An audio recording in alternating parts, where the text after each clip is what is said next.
अक्लमंदाना फैसला वो है जो रोशन कल का जामिन हो। कल के लीडर्स के लिए मजबूत बुनियादें खड़ी करते हुए, नए मवाकों का आगाज करते हुए, एक मजबूत मुआशरा आपके प्यारों के लिए, एक पुरसकून माहौल आपके ज़हनी इत्मीनान के लिए, बेहतरीन कामयाबी का मौका इन्वेस्टर्स के लिए। ये सब और इसके अलावा और बहुत कुछ सिर्फ बुराक सिटी में। बुराक सिटी है आपके ख्वाबों की ताबीर। इलाका भर में पहली बार पब्बी नेशनल फॉरेस्ट पार्क से मुल्हिका वैली व्यू के साथ खारिया मोटरवे से चंद किलोमीटर के फासले पर बुराक सिटी लाहौर से इस्लामाबाद के दरमियान वाहिद हाउसिंग सोसाइटी, जिसका तमाम डिजाइन और वर्ल्ड क्लास इंफ्रास्ट्रक्चर का काम सिंगापुर की बैनुल-अक़वामी कंपनी माइन हाक के क्वालिफाइड इंजीनियर्स शुरू कर चुके हैं।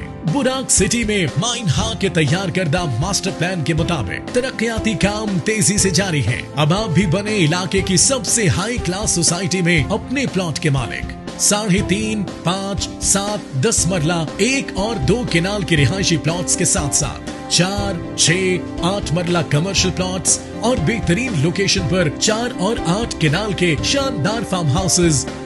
5 साल की इंतहाई आसान एक साथ में 210 फीट कुशादा मेन बुलेवार्ड और अपनी रिहायशियों को मीठे पानी की मुस्तकिल फराहमी के। अस्सलाम वालेकुम नाज़रीन, इस वक्त मैं हूं शीज़ा अरशद और आप देख रहे हैं अंडरग्राउंड न्यूज। आए नाज़रीन, आपको बताते चलें कि अंडरग्राउंड न्यूज सऊदी अरब के director Malik Manzoor Hussain ऐवान bureau chief Sialkot Chaudhry Adnan Iftikhar वाला को प्रेस कार्ड दे रहे हैं, जबकि दूसरी तरफ ब्यूरो चीफ सियालकोट चौधरी अदनान इफ्तिकार वाला को अंडरग्राउंड न्यूज टीवी का logo chief executive of underground news Khalid Chaudhry और legal director Pakistan of underground news Chaudhry Najmul Hasan advocate और director of Saudi Arabia Malik Manzoor Hussain ऐवान दे रहे हैं। मजीद बाखबर रहने के लिए विजिट कीजिए हमारी वेबसाइट undergroundnews.co.uk।